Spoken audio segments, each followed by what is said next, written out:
بسم اللہ الرحمن الرحیم بسم اللہ الرحمن الرحیم الحمدللہ رب العالمین وصلی اللہ علی محمد وآلہ الطاہرین ولعنۃ اللہ علی اعدائهم اجمعین الی قیام یوم الدین وقال اللہ تعالی وهو اصدق القائلین انا نحن نزلنا الذکر وانا له لحافظون۔ ایک گفتگو سنی مولانا عبدالعزیز صاحب کی کہ دعا ہے کہ خداوند تبارک و تعالی ان کی توفیقات میں اضافہ فرمائے اور انہیں اور ان کے طالب علموں کو یہ توفیق عطا فرمائے کہ رسول اللہ صلی اللہ علیہ وآلہ وسلم کی آل پر جو مصائب ہوئے انہیں سمجھیں اور ان کے فضائل سے آشنا ہوں۔ انڈیا میں وسیم رضوی نے جو قرآن کی 26 آیات کے بارے میں کہا، اس کی مذمت سب سے پہلے علماء تشیع نے کی، لیکن عبدالعزیز صاحب نے اس کو بیس بنا کر شیعوں پر ایک حملہ کیا، اور یہ بالکل ایسا ہے جیسے کہ ہم اہل سنت پر حملہ کریں اور یہ کہیں کہ سلمان رشدی اور تسلیمہ نسرین کیونکہ سنی ہیں، اس کا مطلب ہے سنی تحریف قرآن کے قائل ہیں۔ اب یہ جو روش علماء اہل سنت کی کہ شیعوں پہ تہمت لگاتے ہیں، تو یہ ہمارے لیے اخلاقی اور علمی اعتبار سے بالکل صحیح ہے کہ ہم بھی کتب اہل سنت سے ان روایات کو بیان کریں کہ جہاں پر تحریف کا ذکر ہوا، لیکن یہ بتاتے ہوئے کہ جو روایات ہمارے یہاں ہیں وہ بھی ضعیف ہیں اور قابل اعتبار نہیں، اور جو ان کے یہاں ہیں وہ بھی ضعیف ہیں اور قابل اعتبار نہیں، لیکن اس وجہ سے دکھائی جائیں تاکہ انہیں اور ان کے عوام کو یہ بتایا جائے کہ اگر اس موضوع کی ایک روایت شیعوں میں ہے تو اس کے مقابلے میں 10 اہل سنت میں ہے۔ قبلہ موصوف نے بڑے آرام سے کہہ دیا کہ شیعوں کو عبداللہ ابن سبا نے بنایا، تو ہمارے ہاں تو عبداللہ ابن سبا ملعون کی روایات نہیں ہیں، ہم فالو نہیں کرتے، گو کہ آپ کے یہاں کعب الاحبار یہودی اور تمیم داری کی بہت روایات ہیں۔ اور آج ہم دیکھتے ہیں کہ شیعہ چاہے ایران کے ہوں اور چاہے شام کے ہوں چاہے لبنان کے ہوں، وہ تو زائنسٹ کے خلاف کھڑے ہوئے ہیں، لیکن آپ خود اور آپ کے تمام دیوبندی خصوصاً اور پھر اہل حدیث اور سلفی ایک آدمی بھی قبل اول کی بات نہیں کر رہا۔ اگر واقعاً آپ جہاد کے قائل ہیں تو کم سے کم قبل اول کے لیے بات کریں اور نصیحت کریں عرب حکمرانوں کو کہ وہ مسلمانوں کے خلاف سازش نہ کریں، اور ہمیں معلوم ہے کہ آپ لوگ ایسا نہیں کر سکتے کیونکہ آپ لوگوں کا تمام دار و مدار فنڈز کا ان عرب غدار بادشاہوں پر ڈیپینڈ کرتا ہے۔ آپ نے اپنی گفتگو میں کہا کہ شیعوں کی کتابیں نہیں ملتی، چھپاتے ہیں، تو بتاتے چلیں کہ ایک ایپ ہے، اس کا نام ہے آئی شیعہ بک، اس میں ہزاروں کتابیں ہیں، اور اگر ویب سائٹ پہ جائیں تو بہت ساری ویب سائٹ ہیں کہ جہاں پر کتابیں موجود ہیں، پتہ نہیں کہ آپ کہاں ڈھونڈتے ہیں اور آپ کو نہیں ملتی۔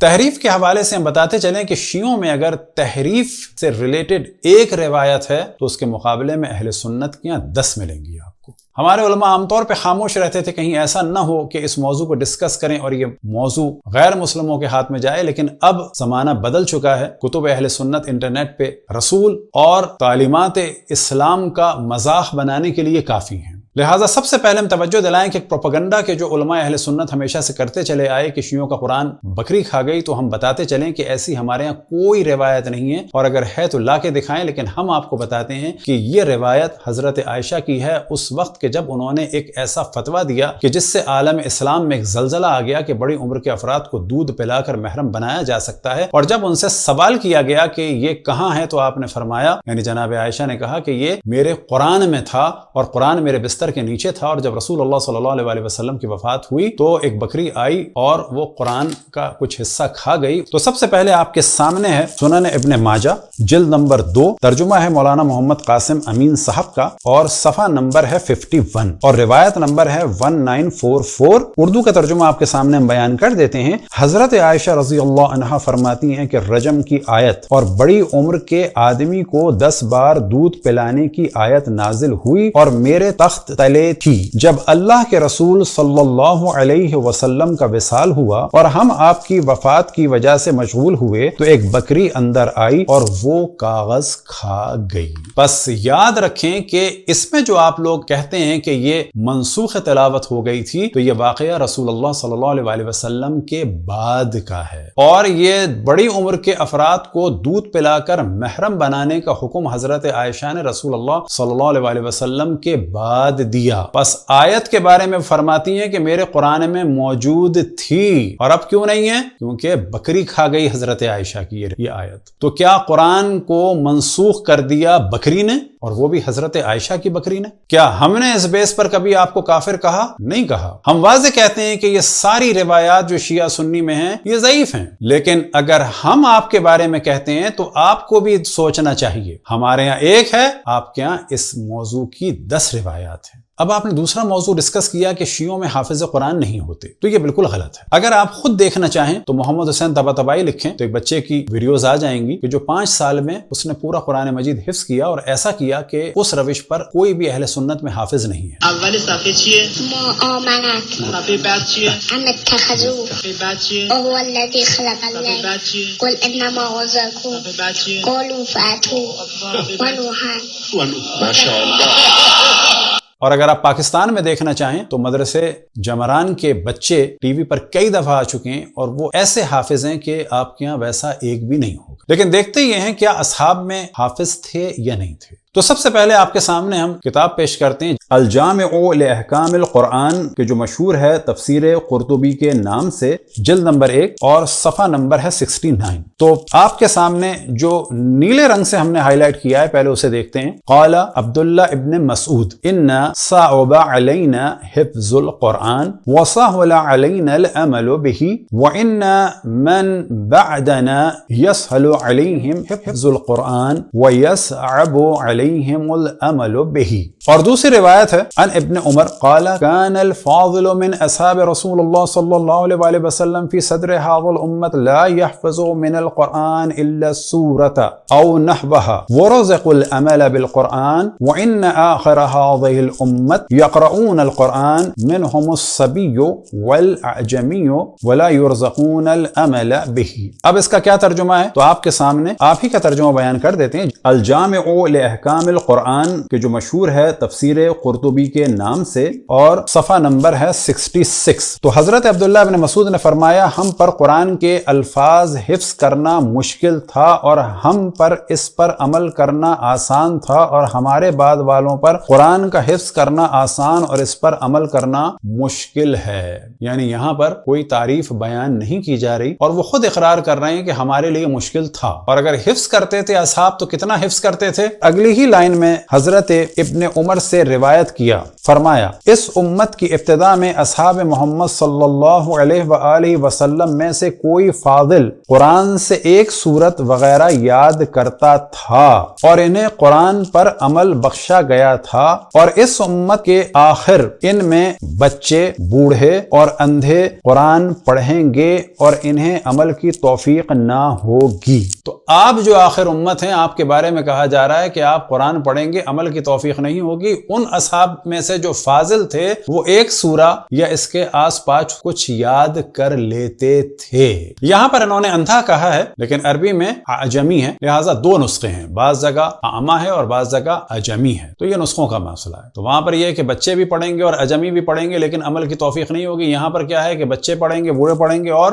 اندھے پڑھیں گے۔ اب دیکھتے ہیں کہ خود حضرت عمر نے کتنے دن میں سورہ بقرہ کو یاد کیا۔ تو اب آپ کے سامنے ایک روایت کہ جو ابن عمر سے نقل ہوئی، تعلم عمر البقرة في 12 سنة فلما ختمها نهر جزورا۔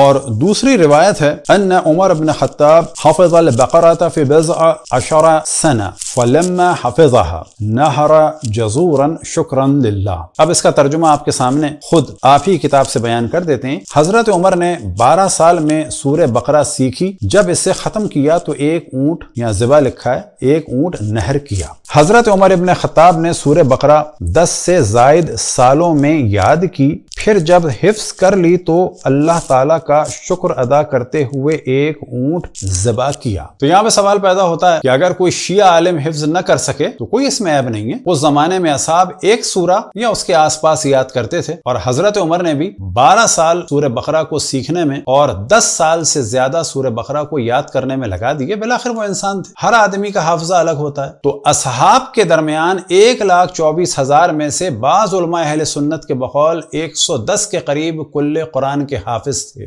یہ جو کہا جاتا ہے کہ اصحاب حافظ تھے، تو ابن عمر نے واضح کر دیا ایک سورے یا اس سے کچھ زیادہ کے حافظ ہوتے تھے۔ اب آپ نے ذکر کیا ہے قرآن میں 6,666 آیتیں ہیں، تو ایسا نہیں ہے۔ اس قرآن میں 6,236 آیتیں ہیں۔ یہی جملہ اگر ہم کہہ دیتے تو آپ قیامت ڈھا دیتے۔ سوال یہ پیدا ہوتا ہے کہ آپ بھی اتنے ہی بہترین قاری ہیں کیا؟ آپ بھی اتنے ہی بہترین حافظ ہیں کہ جو آپ نے ذکر کیا کہ مکے میں ہمارے یہاں ایسے ہوتے ہیں؟ تو ان کا تو کام قرات ہے۔ کیا مفتی تقی عثمانی صاحب، رفیع عثمانی صاحب یا مثال کے طور پر زاہد الراشدی صاحب بھی ایسے ہی حافظ ہیں، ایسے ہی قاری ہیں؟ نہیں، ہر آدمی کی فیلڈ الگ ہوتی ہے۔ تو یہ جو مغالطے ہیں یہ علم دنیا میں نہیں چلتے۔ اب یہ جو آپ نے کہا کہ شیعہ جہاد سے بھاگتے ہیں اور کبھی جہاد نہیں کرتے، تو یہ آپ کی بڑی غلط فہمی ہے۔ ہم تو اس امام کو مانتے ہیں کہ جو کرار غیر فرار تھے، ہم فراریوں کے ماننے والے نہیں ہیں۔ اب یہاں پر یہ بات واضح کرتے چلیں کہ کوئی بھی شیعہ بچوں کا قاعدہ آپ اٹھا لیں تو وہاں پر نماز، روزہ، حج، زکوٰۃ، خمس کے بعد جو چھٹی چیز بیان ہوتی ہے وہ جہاد ہے۔ البتہ جہاد کے معنی ہے اپنا دفاع کرنا، نہ کہ وہ جہاد کے جو طالبان نے کیا یا القاعدہ نے کیا یا بوکو حرام نے کیا یا ISIS نے کیا، یا وہ جہاد کے جو آپ نے کیا کہ اپنے مدرسے کی بچیوں کو نکلنے بھی نہیں دیا اور ان کو ہیومن شیلڈ کے طور پر استعمال کیا۔ اب یہاں پر علمی گفتگو میں یہ مناسب تو نہیں۔ آپ کا جہاد بھی ہم نے دیکھا کہ جب آپ برقع پہن کے نکل رہے تھے، آپ کے پاس کوئی نہ کوئی اس کی دلیل ہوگی، یہ آپ کو حق ہے۔ کشمیر میں جہاد میں شیعہ آگے ہیں، یعنی وہاں کے دفاع میں۔ فلسطین کو اگر کسی کوئی سپورٹ کر رہا ہے تو وہ ہمارے ہی علماء اور ہمارے ہی مراجع ہیں۔ بیت المقدس کے لیے اور قبلہ اول کے لیے اگر کسی نے یوم القدس کا اعلان کیا تو وہ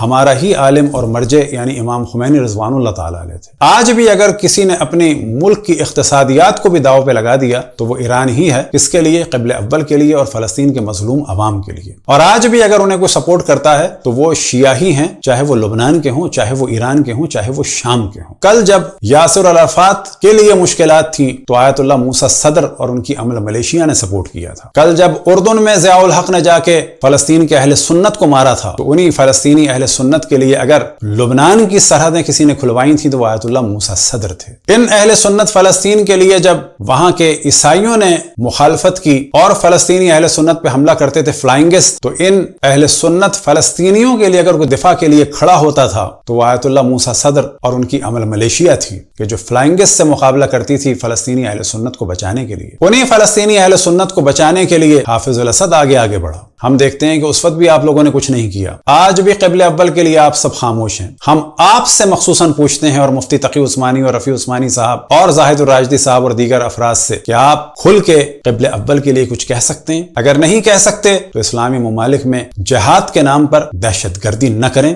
لوگوں کے قتل عام کے بازار کو گرم نہ کریں۔ پرچم اسلام جہاد کے ذریعے سے یعنی عزت اور وقار کے ذریعے سے بلند ہوتا ہے، قتل عام کے ذریعے، دہشت گردیوں کے ذریعے سے نہیں ہوتا۔ وہ جہاد کہ جو طالبان نے یا القاعدہ نے یا سبات میں آپ لوگوں نے کیا پاکستان کے فوجیوں کے سروں سے فٹ بال کھیل کے، ہاں وہ جہاد ہمارے یہاں نہیں ہے۔ وہ جہاد کہ جو آپ نے مدرسے سے فائرنگ کر کے فوجیوں کے خلاف کیا، وہ جہاد بھی ہمارے یہاں نہیں ہے۔ دعا ہے کہ خداوند تبارک و تعالیٰ آپ کو اور آپ کے مدرسے کے طالب علموں کو اور طالبات کو توفیق عطا فرمائے صرف یہ سمجھنے کی کہ کیا ہوا رسول اللہ صلی اللہ علیہ وسلم کے ساتھ اور ان کی شہادت کے بعد ان کی آل کے ساتھ۔ وصلی اللہ علی محمد و آلہ الطاہرین۔